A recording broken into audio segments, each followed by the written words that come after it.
ค่ำมืดยังเสียงกระล่องกระล่องอยู่พี่น้องกับสบายดีเพื่อสู่ทุกคนสบายดีตอนค่ำเด้อทุกคนยังบ่แล้วพี่น้องในการจอน้ำของเบาเอือเนาะพี่น้องเนาะก็คือเพิ่นกำลังล่างเขาเรียกว่าอย่างล่างอันใส่อันนี้นะใส่ท่อเนาะเพราะว่าเทิงแล้วเนาะพี่น้องที่จริงก็เทิงตั้งนานแหละพี่น้องแต่ว่าเพิ่นก็เอาลงให้สุดๆเนาะ36 38เพราะว่าที่แรกบ่เอื้อว่าอยากได้40และเพิ่นว่ามันก็ลงบ่อยู่พี่น้องฮอด38แล้วก็โอเคเอาแค่38ก็ได้เนาะพี่น้องเพราะว่าของคนอื่นน่ะ34 36ของเขาเจ้าก็แห้งอยู่เด้ทุกคนเนาะก็เลยว่าบ่เอื้อได้38กันน่าจะแห้งกว่านะฮะเนาะแต่ก็จะมืดจักหน่อยพี่น้องโซลาร์เซลล์บ่เอื้อตายนะฮะบ่เคยถ่ายคลิปกลางคืนเฮือนเจ้าของจักเทื่อเนาะพี่น้องมีแต่กายไปกายมานู่นนี่นั่นก็เลยว่าโซลาร์เซลล์ตัวนี้ก็ตายเป็นที่เรียบร้อยนะฮะทุกคนเหลือแต่ตัวนี้ก็ได้ถึงประมาณ4 ทุ่มกับดับแล้วพี่น้องเนาะใครเป็นมีเงินกับสิซื้อใส่อยู่พี่น้องอยากได้อยู่มันราคามันลงแล้วพี่น้องตอนนี้นะเหลืออันละ600แบบนี้นะถ้าเป็นแบบมุ้งแบบนี้เนี่ยอันนี้นะยังอยู่ในประมาณ1,200อยู่เนาะแต่ว่าตัวนี้เนี่ยเหลือแค่600เนาะพี่น้องกะโอ้ถ้าได้สัก2 ดอกเนี่ยจะบ้านก็สว่างเนาะแต่ว่าดอกนี้มันตายก่อนเราจังมีเงินมีคำจังซื้อมาใส่เพราะว่ามันจะได้เห็นเฮือนดีพี่น้องเฮือนเราก็จะได้ตั้งเจิดเทินอยู่เนาะแต่ว่ากลางค่ำกลางคืนกับสิบ่เห็นหุ่งบ่ได้แล้วพี่น้องกันยังอยู่กับถูจอน้ำอยู่นะพี่น้องค่ำมืดแล้วบ่เอื้อก็หาข้าวหาน้ำให้เขาเจ้ากินพี่น้องซื้อตำบักหุ่งปิ้งไก่นู่นนี่นั่นเนาะก็เลยว่าจะเป็นมืดเนาะจออยู่ทางสนตัวนี้พี่น้องอยู่ทางเจ๊ตัวนี้เนี่ยมันก็สว่างอยู่นะแต่มันทำไมมันฝุ่นจังเลยนี่แค่ดอกเดียวนะทุกคนโอ้ยจะเป็นฝุ่นฝุ่นแค่ฝุ่นว่าเนาะอันใดอีกดอกหนึ่งนะทุกคนเมื่อสีสาดใส่เงินได้ตัวนั้นนะเพราะว่าตัวนั้นมันสาดไปทั้งที่ตัวนี้มันสาดไปทั้งที่เนาะพี่น้องมันก็ถนนด้วยแล้วก็รั้วเนาะประตูแต่กระสว่างเนาะทุกคนแต่ว่ามันแค่มันอยู่บ่ได้เหิง ดอกเดียวก็ยังสว่างขนาดนี้ก็ได้2 ดอก 3 ดอกแห้งคักนะพี่น้อง38 เมตรโอ้ยนะขี้ตมจ้าทุกคนขี้ตมจ้าอันนี้น้ำเปิดไว้ทั้งหมด6 ทางพี่น้องยังเพิ่นกำลังสิล่างสิยังอยู่พี่น้องไหลออกพูดเนาะเดี๋ยวไปเบิ่งใกล้ๆอุ้ยขี้ตม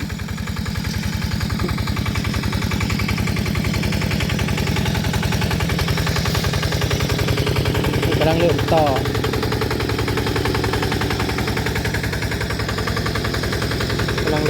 อันใดอันนี้เทิงอยู่ซ้ายตัวนี้เจ้าบริจดในเฮาได้เนาะซ้ายตัวนี้เขาว่าเอ้ยซ้ายตัวดำนี่มันเอาลงพื้น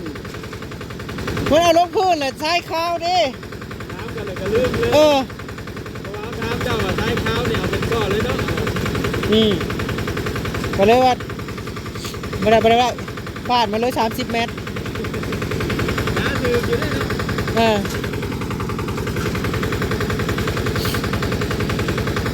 ของมือจะใส่เกี่ยว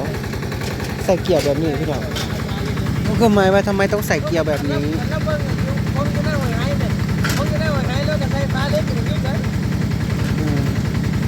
ใส่เกี่ยวแบบนี้เพราะว่าเวลาสอบนู่นนี่นั่นเอาขึ้นมาแหละมันจังสบายขึ้นมากกับหันสิเด็กบอกโอ้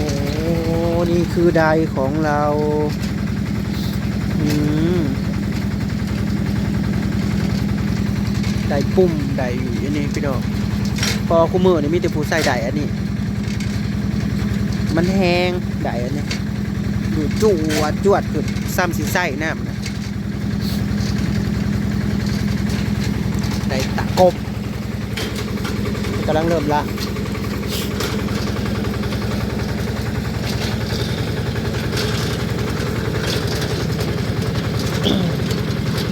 เอาขึ้นแล้วบ่บัดนี้ฮะเอาขึ้นแล้วบ่หรือยังเอาลงอยู่ดิโอ้โหยังเอาลงห่างอยู่ที่นั่นแต่ว่าได้โซลาร์เซลล์อ้ายนะมาใส่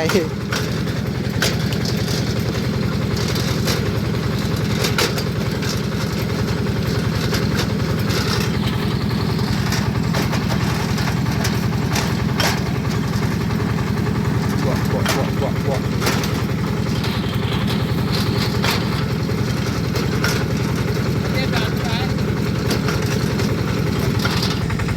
แล้วยังเนาะพี่น้องผู้มาจ้อให้ก็เป็นลูกเป็นหลานพี่น้องเอ้ยอันนี้ก็หลานที่อยู่นานั่นแหละอยู่นาเบาเอื้อนะพี่น้อง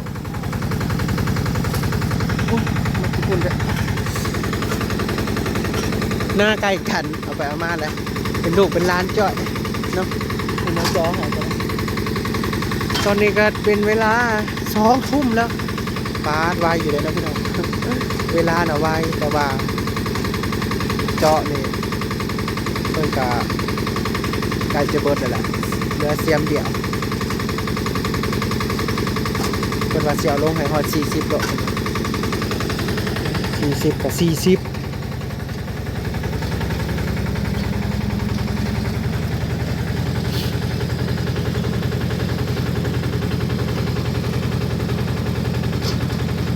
เบิดคือยังกระมืดนิดจักหน่อยพี่น้องขี้ฝุ่นเป็นลายได้น้ำใส่ในกระบานี้ด้วยกันปิดประตูดีๆเนาะพี่น้องปลูกเครื่องไว้ซะอย่างที่ FC อยากให้ปลูกเนาะพี่น้องก็อยากปลูกเฮาก็อยากปลูกอยากเฮ็ดหัวเฮ็ดสวนดีๆอยู่พี่น้องแต่ก็รอเวลาเนาะเพราะว่าเฮ็ดประตูก็หลายบาทอันต่ำก็ต้อง3คิดว่านะ เพราะมันซื้อเล็กซื้อสีแต่ว่าสีน่ะมีแล้วพี่น้องสีเหลือแต่ค่าสร้างผูกเสื้อกับซื้อเล็กเนาะสร้างก็ให้อ้ายเจ้าของเลยพี่น้องก็สิจ้างเพิ่นคือเก่า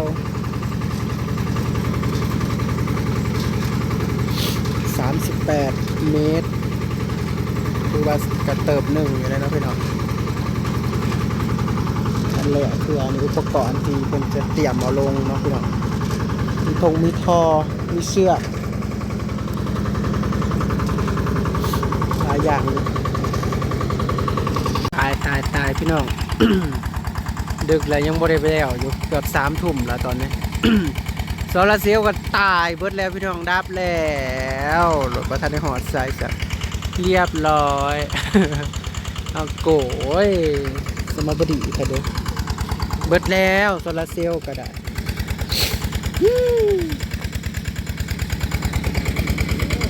เหมือนตึบแล้ว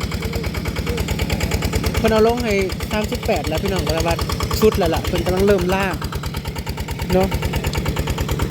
เพิ่นมาเพิ่นสิเอาท่อลง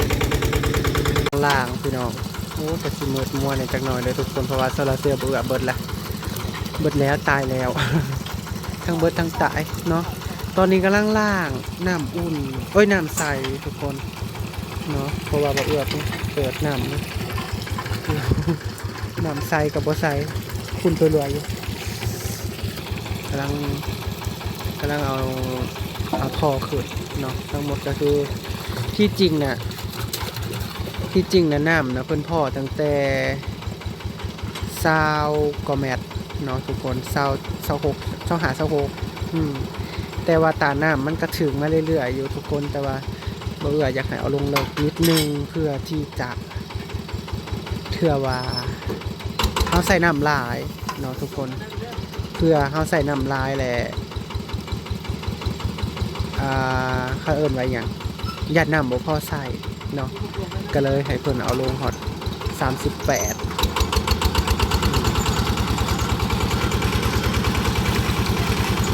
เลงฮอด38เมตร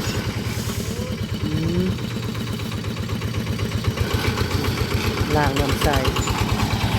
ถึงกระเอาขึ้นน้ำใสใส่เพราะมันก็เป็นน้ำกอกเนาะทุกคน มันก็ใสอยู่สั่นแล้วเนาะกำลังเริ่มถอดเสียมห้องก็ได้ประมาณ2ท่อนถอดเสียมแล้ว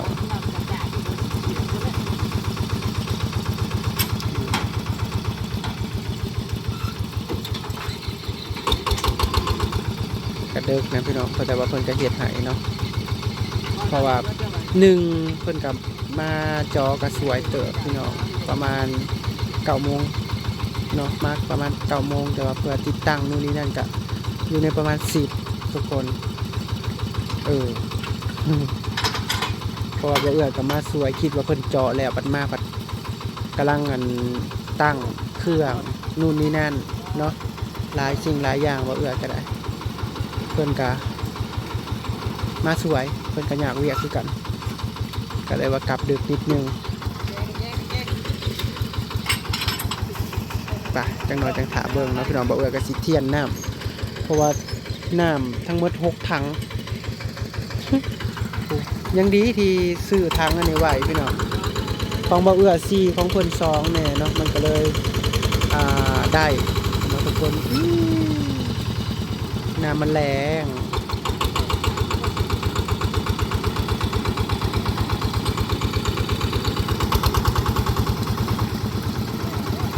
ไปได้เทียนน้ำก่อนเด้อพี่น้องเด้อขึ้นแล้วพี่น้องกำลังเอาขึ้นนะทุกคนตอนนี้ยังดึกแล้วเนาะเปิดไฟรถให้เขาเจ้าเพราะว่ามันบ่เห็นหูพี่น้องโซลาร์เซลล์บ่เอื้อมันก็ดับแล้วนะโซลาร์เซลล์ก็ดับเบิด2แล้วบ่เห็นหูก็เลยว่าเปิดไฟรถให้เนาะมันกำลังถอดแต่ว่าไฟโคมก็มีอยู่พี่น้องโซลาร์เซลล์ก็ได้อยู่เพราะว่าไปขอน้ำอายมา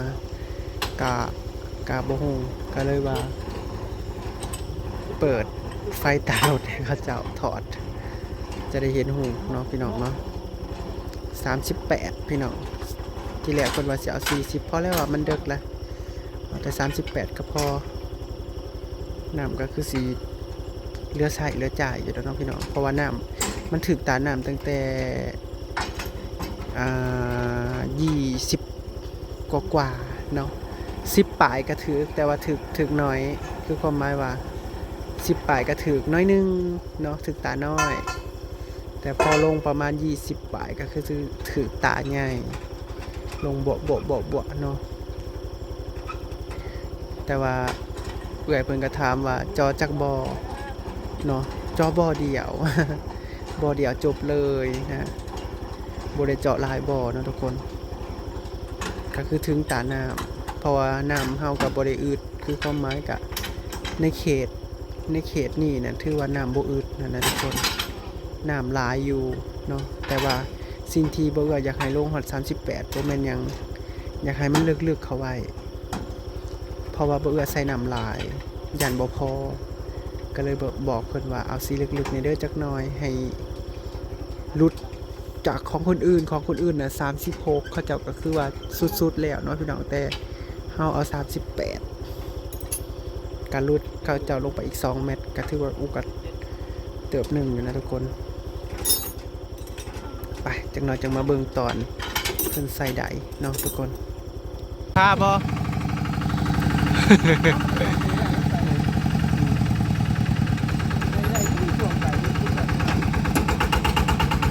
เด้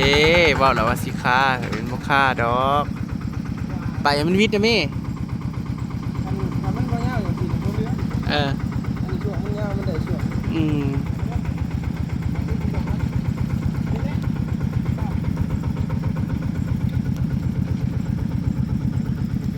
เอาไดลงพี่น้องกำลังเอาไดลงผมยั้งเลยได้ข่อยก็ได้เอาไดลงนะเด้อทุกคนเสื้อก็ว่าจังหาเส้นใหญ่ให้ก็นี่ก็บ่ได้2 ห่าน3 ห่านก็บ่มี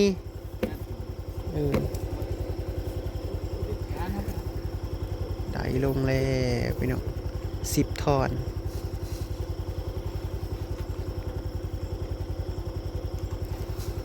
ท่อนละ4 เมตร10 ท่อนมันเท่าไหร่วะ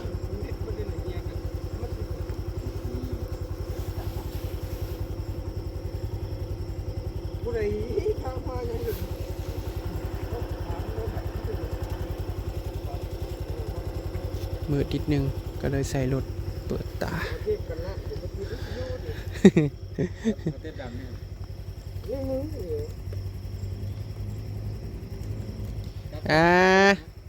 เดี๋ยวสิใ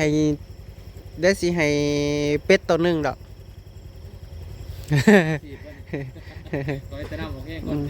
เขาจะนำออกแห้งก่อนอยากให้เป็ดตัวหนึ่ง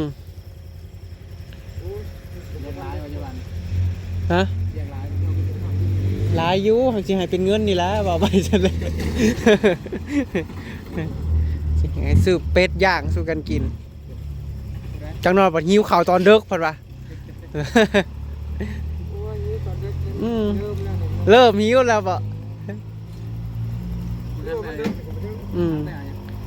บ่เลิกไปได้ดอกประมาณ3-4 ทุ่มเรียบร้อยในการใส่ได้ทดสอบเริ่มหนาวแล้วตอนนี้4 ทุ่มแล้วโซลาร์เซลล์ตายหมดทุกอันไปก็ซีบ่เมื่อวันนั้นมาพร้อมกัน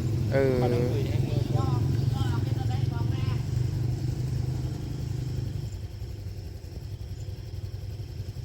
จุบนได้อยู่เมกิซอนเอ้าเนี่ยบอกว่าต่อเมกิซอนมันบ่ได้เมื่อนั้นเราก็ต่อก็ได้ลายได้สักเปิดแล้วบ่ทั้งน่ะลองเปียกเลยทางสั่นเก็บเมื่อแล้วโอ้ยเย็นปานนี้ซื้อห่วยแง่ครับเอาเงินไปนั่นเลยกินเลยทุ่งโอ้ยกำลังซื้อว่าหมูเช่าไว้ชาวบาทหนึ่งงานนี้เจ้าก็คุ้มอยู่ดอกเลยทอเบอร์35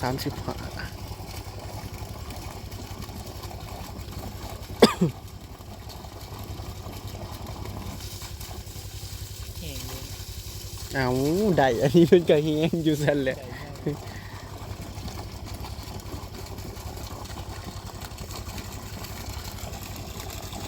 เต็มปากพอครับกันยัง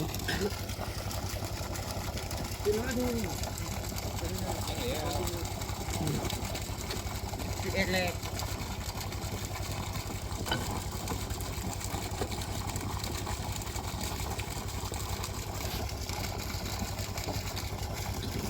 เอาไปกี่ดอกเก่าด้วยแค่นางไก่ก็ยังก็แห้งละปัญญังบ้านสัตว์ตุกจุ๊เต็มปากท่อ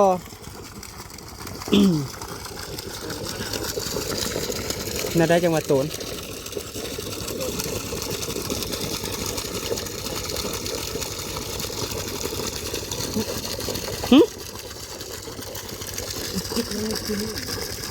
เนี่ยคือมอนลงแบบนี้อ๋อน้ำบุษายเกิดปกติน้ำประทานเดอันน้ำประทานเดอันนั้นเนาะกี่ยังไม่เต็มนี่น้ำใสไปแล้วมันจะปกติกำลังเริ่มไล่มาเปิดด้วยแบตต่ำมีการมาจากอ่าน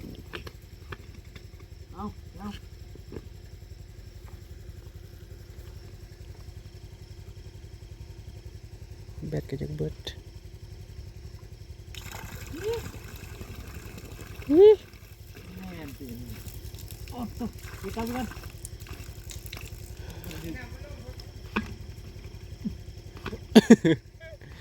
บริสุทธิ์ก็มาเอาผีของคนนี้ อืม เอาอีก เวียนกลับเลยเนาะบ่ได้นอนจักเทื่อแล้วมื้อนี้เด้มันอัดหูมันเถอะน้ำบ่ทันใส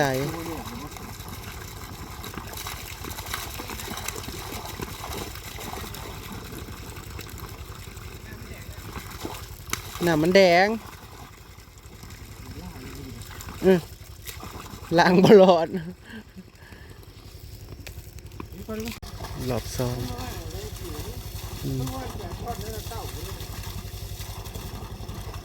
ที่เก่า36ก็38อืม ก็มันเลือดท่อนเดียวท่อนจะลง เนี่ยทุกคน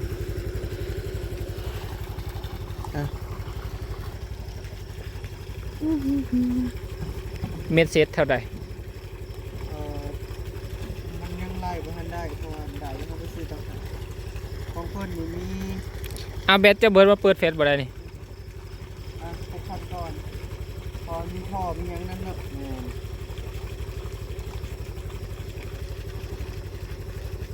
6,650 บาท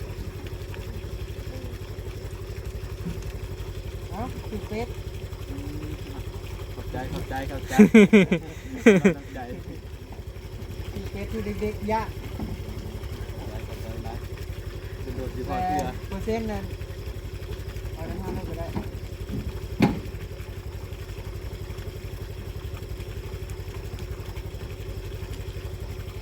น้ำก็แห้งดีทุกคนนะพูชัดจกโจกบ่มันใส่ในแห้งสิแห้งกว่านี้เพิ่นว่านะอันนี้มันยังบ่ทันใส่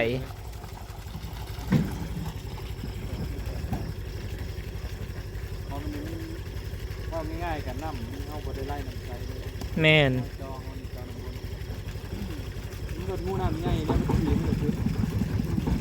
นี่ก็สิถือว่าอันนี้อยู่ถ้าเพิ่นใส่มันก็สิแห้งกว่านี้อยู่ชัดโจกโจกโจก เลิกละเลิกกระดาษ เมื่อแล้วสร้างกันเลย